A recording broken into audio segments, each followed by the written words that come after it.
राधा और पिंकी दो गरीब बहनें थीं। राधा और पिंकी बहुत छोटे थे जब उनके सर से उनके माता पिता का साया उनसे छिन गया था। माता पिता के जाने के बाद राधा ने ही पिंकी को पाला पोसा था। पिंकी के लिए उसकी बहन राधा ही उसकी सब कुछ थी।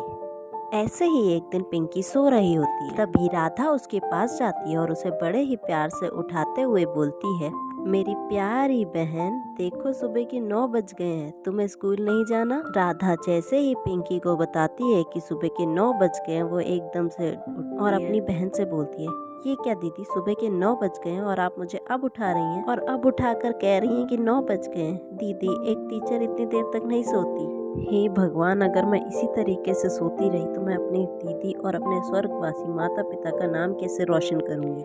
पिंकी जल्दी में उठकर हड़बड़ी में अपना सारा काम करती है और वो देखती है अभी 7 ही बज रहे हैं और राधा ने उसका लंच, उसके कपड़े सब कुछ तैयार कर दिए हैं। जिसके बाद पिंकी अपनी बहन के गले लगकर उसे बोलती है, दीदी तुम कितनी अच्छी हो, भगवान करे ऐसी बहन सबको मिले। तुम मेरे उठने से पहले घर का सारा काम कर लेती हो और बाहर जाकर बाहर का काम करती हो, फिर उसके बाद शाम को घर आती हो, घर संभालती हो, मुझे संभालती हो। तुम इतना सब कुछ कैसे संभाल लेती हो दीदी? ठीक उसी तरह से जिस तरह से तू इतनी मोटी मोटी किताबें पढ़ लेती है। अरे दीदी, पढ़ाई तो बहुत आसान है, मैं तो कहती हूँ आप भी पढ़ाई करो। अरे ना बाबा ना, ये पढ़ाई मेरे बस की नहीं है, मैं तो जो काम कर रही हूँ वही अच्छा है। क्या दीदी, तुम तो ऐसे डर रही हो जैसे ये पढ़ाई नहीं कोई जंग है। मेरे लिए ये किसी जंग से कम नहीं है, समझी? अब टाइम देख ले, लेट हो रहा है तुझे भी और मुझे भी। इस तरह से राधा पिंकी को तैयार होने के लिए बोलती है। पिंकी तैयार होकर अपने कॉलेज जाती है और राधा अपनी मालकिन के घर। राधा की मालकिन एक कलेक्टर थी जो कि राधा को बहुत मानती थी। उस दिन जब राधा मालकिन के घर जाती है तो वो देखती है कि मालकिन खुद ही घर का सारा काम कर रही है। ये देखकर राधा उनके पास जाती है और उनसे माफी मांगते हुए बोलती है, मालकिन मुझे माफ करना, आज आपकी बेटी की सगाई है और आज आपने मुझे जल्दी बुलाया था, पर मैं क्या करती। आज पिंकी के कॉलेज का आखिरी दिन था, उसे कॉलेज भेजने के चक्कर में थोड़ी सी लेट हो गई। अरे कोई बात नहीं राधा, मैं तुझे बचपन से जानती हूँ, मुझे सब पता है, तू कोई गलती जानबूझकर नहीं करती। वैसे देख, मैंने तेरी तरह सजावट कराई है, कोई कमी तो नहीं लग रही ना?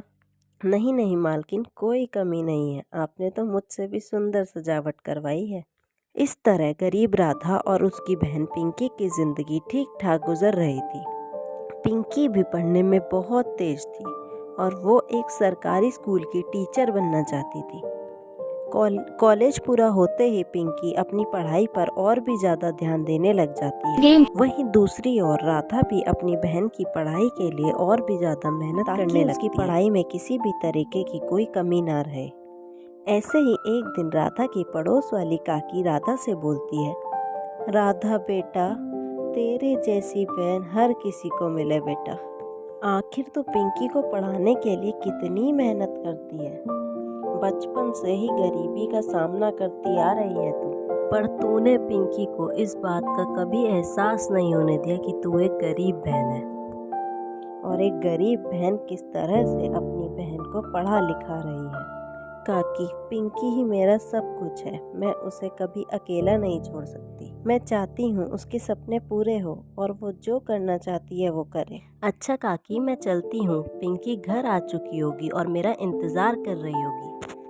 अगर लेट पहुँची तो वो माँ की तरह मेरे सर पर बैठ जाएगी। कोई बात नहीं बेटा, वैसे मैं तुझे कुछ पैसे देना चाहती थी, पिंकी की पढ़ाई में काम आएंगे। आखिर तू इतना सब कुछ अकेले कैसे करेगी? नहीं नहीं काकी, अभी ना तो मुझे आपकी ज़रूरत है और ना ही आपके पैसों की। जिस तरह मैंने बचपन से ही अपनी बहन को अकेले पाला पोसा है, वैसे ही उसकी आगे भी ज़रूरतें पूरी कर लूँगी। राधा गरीब ज़रूर थी पर साथ ही स्वाभिमानी भी। वो कभी किसी के सामने हाथ नहीं फैलाती थी। समय के साथ शीतल भी अपनी मेहनत में सफल हो रही थी और देखते ही देखते उसकी सरकारी टीचर बनने की परीक्षा उसके सर पर आ जाती है और जिस दिन पिंकी का एग्जाम होता है उसी दिन तेज वर्षा होने लगती है। तेज वर्षा होने की वजह से उसके घर की छत टपकने लगती है और उसके घर में पानी भर जाता है, जिस वजह से पिंकी का एडमिट कार्ड पूरी तरह से गीला हो जाता है। अब पिंकी को कुछ समझ नहीं आ रहा था कि वो करे तो अब क्या करे। पिंकी घबराने लगती है। हे भगवान, ये सब कुछ क्या हो गया? अब मैं परीक्षा में कैसे बैठूंगी? ऊपर से बारिश जो बंद होने का नाम ही नहीं ले रही है। अब मैं एग्जाम हॉल में कैसे पहुंचूंगी? पिंकी को रोता देख राधा को बिल्कुल अच्छा नहीं लगता, तो राधा पिंकी से कहती है, अरे पिंकी, तू रो क्यों रही है? चुप हो जा, सब कुछ ठीक हो जाएगा। तेरी दीदी है ना तेरे साथ। तो थोड़ा सब्र रख, जब बारिश रुक जाए तो तब जाना। इस बारिश में जाएगी तो तेरी तबीयत खराब हो जाएगी। दीदी, इस समय मुझे खुद की नहीं अपने एग्ज़ाम की फ़िक्र हो रही है। आपने कभी खुद तो पढ़ाई की नहीं, तो आपको एग्ज़ाम का महत्व कैसे पता होगा? पिंकी, तू ये क्या कह रही है? मैं जो बोल रही हूँ बिल्कुल सही बोल रही हूँ। आज तुम्हारी वजह से ही मैं घर पे बैठी हुई हूँ, जबकि मुझे एग्जामिनेशन हॉल में होना चाहिए था। मैंने तुमसे कितनी बार बोला कि दीदी घर की छत ठीक करवा लो, पर नहीं, तुमने मेरी एक नहीं सुनी। आज तुम्हारी वजह से मेरा एग्जामिनेशन हॉल टिकट गीला हो गया।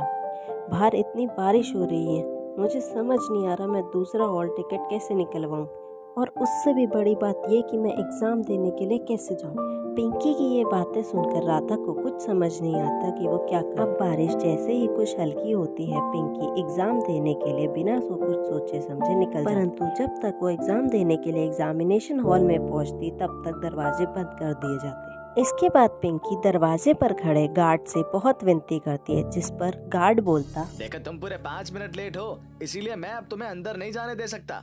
अंदर बच्चों के एग्जाम शुरू हो चुके हैं, इसलिए तुम जहाँ से आई हो वहीं चली जाओ और अगली बार आकर परीक्षा देना। ऐसे मत करो सर, मुझे एग्जाम देने दो प्लीज। इस एग्जाम से मेरे और मेरी दीदी के बहुत से सपने जुड़े हैं। अगर मैंने एग्जाम नहीं दिया तो मेरी दीदी के सपने टूट जाएंगे। पर गार्ड पिंकी की एक नहीं सुनता और उसे धक्के मार के वहाँ से बाहर कर। परंतु ये सब कुछ राधा देख लेती है और वो जल्दी से अपनी मालकिन के घर जाती है और उसे सारी बात बताती है। जब कलेक्टर को ये बात पता चलती है तो वो खुद उसके साथ आती है और पिंकी जैसे बच्चे जिनका एग्जाम बारिश या किसी वजह से रह गया था, उनका एग्जाम कंडक्ट करवाती है। और एग्जाम देने के बाद पिंकी अपनी बहन से माफी मांगते हुए बोलती है, दीदी, अपनी छोटी बहन को माफ कर दो। गुस्से में मैंने ना जाने तुमसे क्या क्या बोल दिया, जबकि अपनी पढ़ाई न करके तुमने मेरी पढ़ाई पूरी करवाई, और आज आपकी वजह से ही मैं ये एग्जाम दे पाई हूँ। दीदी, अगर तुम नहीं आती तो शायद मैं ये एग्जाम भी नहीं दे पाती।